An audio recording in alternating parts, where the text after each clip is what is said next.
Olá, está no ar o Jornal Atricom. Esse é um informativo com notícias dos Tribunais de Contas de todo o Brasil. E você confere agora os destaques dessa edição. Tribunal de Contas de Pernambuco usa drones em auditorias. Tribunal de Contas do Mato Grosso multa engenheiro e construtor em R$50 mil. Decisão do Tribunal de Contas do Rio de Janeiro é destaque na Globo News. E olha só que interessante, o Tribunal de Contas de Pernambuco está utilizando drones nas auditorias. É a tecnologia auxiliando as fiscalizações. Vamos conferir essa história. Há pouco mais de um ano, Pedro Teixeira, auditor do Tribunal de Contas de Pernambuco, conheceu através do Núcleo de Engenharia uma ferramenta de trabalho que transformaria a atuação dele em campo. O também engenheiro civil percebeu que poderia diminuir tempo e custo de auditorias se usasse esse equipamento. Já é comum o uso de aeronaves não tripuladas, mais conhecidas como drones, no mercado publicitário, em registros de eventos como casamentos e até em reportagens jornalísticas como essa. Mas você sabia que a ferramenta também pode ser utilizada no acompanhamento e auditoria de obras públicas? Nós estamos aqui na barragem de Cerro Azul, acompanhando o trabalho de auditoria de uma equipe do Tribunal de Contas de Pernambuco. Numa barragem tipo essa, o levantamento tradicional, ele restringe muito as possibilidades de trabalho da auditoria.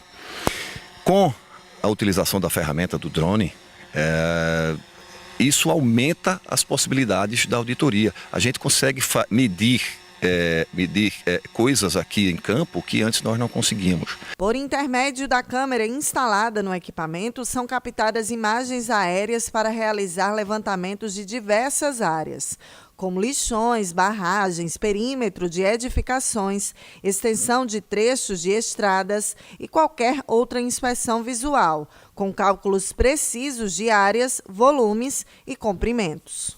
Depois do levantamento de campo, esses dados são processados num programa e depois as equipes têm acesso aos dados já tratados. E aí a gente vai usar normalmente nas nossas auditorias de acompanhamento. Aí a gente acompanha algumas obras que estão em execução e a gente utiliza esses dados para robustecer as nossas análises. Quando um órgão como o Tribunal de Contas realiza uma auditoria, ele está verificando e certificando a veracidade dos registros efetuados pelo órgão público, ou seja, está realizando o controle externo do gasto do dinheiro arrecadado através dos impostos que você paga. O uso do drone facilita esse controle. O Tribunal de Contas ele trabalha em prol da população. Então, ele quer ver a boa aplicação do recurso público. Então, quando um recurso não é bem aplicado, o tribunal, quando ele entra na parte da punição. Esse levantamento, acompanhado pela reportagem, vai ajudar no processo de uma auditoria em andamento que está verificando a correta aplicação dos recursos públicos na construção dessa barragem. E quanto ao drone, segue aguardando o próximo voo. E o Tribunal de Contas do Mato Grosso multou um engenheiro e uma construtora em R$50 mil. Vamos entender melhor essa história. O processo de representação de natureza interna foi proposto pela Secretaria de Controle Externo, Obras e Serviços de Engenharia do Tribunal de Contas de Mato Grosso, em razão de duas comunicações de irregularidades oriundas do sistema de denúncia online deste tribunal.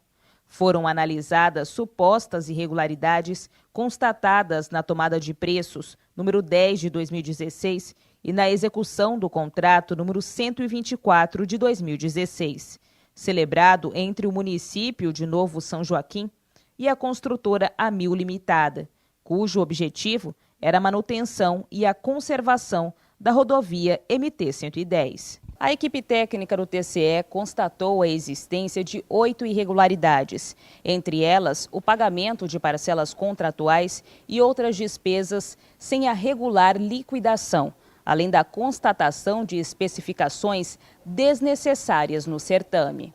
Na análise do processo, o relator conselheiro interino João Batista Camargo julgou parcialmente procedente a representação. No voto, determinou ao engenheiro fiscal do município de Novo São Joaquim, Igor Pinho e Silva, e à construtora Amil Limitada, a restituição de R$ 48.756 aos cofres públicos com recursos próprios.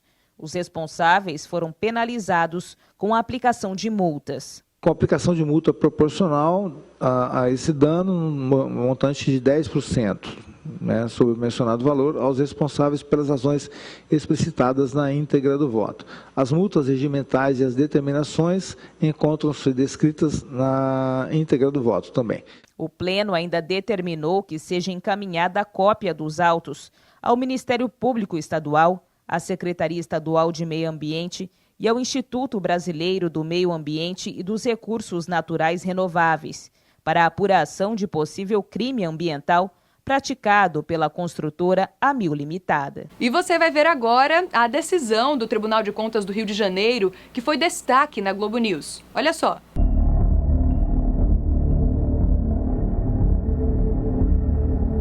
Rio de Janeiro, 2015. Contagem regressiva para o maior evento esportivo do planeta. E enquanto a cidade se preparava para a Olimpíada do ano seguinte, o governo do estado aproveitou o momento para destacar a importância de novos projetos. Nesse cenário, o então secretário estadual de Esportes, Marco Antônio Cabral, anunciou os Jogos Abertos do Interior e a Seletiva Paralímpica Escolar 2015. Filho do ex-governador Sérgio Cabral, o secretário apresentou a competição como um dos principais indicadores do legado dos Jogos Rio 2016. Não apenas uma competição esportiva, um potencial para se consolidar como um dos principais movimentos em prol da promoção da cultura esportiva no estado do Rio. E para cuidar de um evento de tamanha importância, a Secretaria de Esportes contratou uma organização social. O Instituto Rio Cultural foi escolhido para organizar os Jogos, por quase R$1.400.000. Os Jogos Abertos do Interior seriam disputados em 91 municípios do estado por jovens e adultos a partir de 18 anos. Já a Seletiva Paralímpica Escolar contaria com estudantes de 12 a 17 anos. As duas competições reuniriam 14 modalidades esportivas e 4.000 pessoas. 4 anos se passaram e a conclusão do Tribunal de Contas do Estado é de que não há comprovação que tudo isso saiu do papel. O tribunal declarou a ilegalidade desse contrato e apontou uma série de irregularidades. Um ponto principal, a alma desse negócio, do contrato de gestão, é esse plano de trabalho, essas metas, esses indicadores de resultado. Porque é a partir do controle do resultado que vem a eficiência, né? Então, a gente, nesse processo, não chegamos nem a questionar ou verificar, avaliar qualquer tipo de meta ou de resultado, porque não havia. Então, nesse processo, não dá nem para identificar a prestação do serviço, que dirá se ele foi prestado com eficiência. Isso foi pelas faltas graves que foram cometidas no ato da contratação. Porque, como a gente comentou no início, nessa contratação, os elementos básicos não foram seguidos. Básicos. Então, assim, esse contrato não poderia ter sido assinado da maneira como foi. A falta desses elementos indica que não houve prestação de serviço. Essa é a questão. E se não houve, todo o dinheiro que foi liberado para essa organização social foi desviado, e isso é dano. Ou seja, o Estado precisa ser ressarcido. O erário público precisa ser ressarcido. Esse foi mais um Jornal Atricom, com notícias e informações dos tribunais de contas de todo o Brasil. E antes de encerrar essa edição, eu aproveito para lembrar que está chegando o Congresso Nacional dos Tribunais de Contas do Brasil, que este ano vai ser realizado em Foz do Iguaçu, entre os dias 11 e 14 de novembro. E é óbvio, a TV Cidadã Atricom estará presente. Para conferir mais vídeos, você vai lá no YouTube. Até a próxima edição.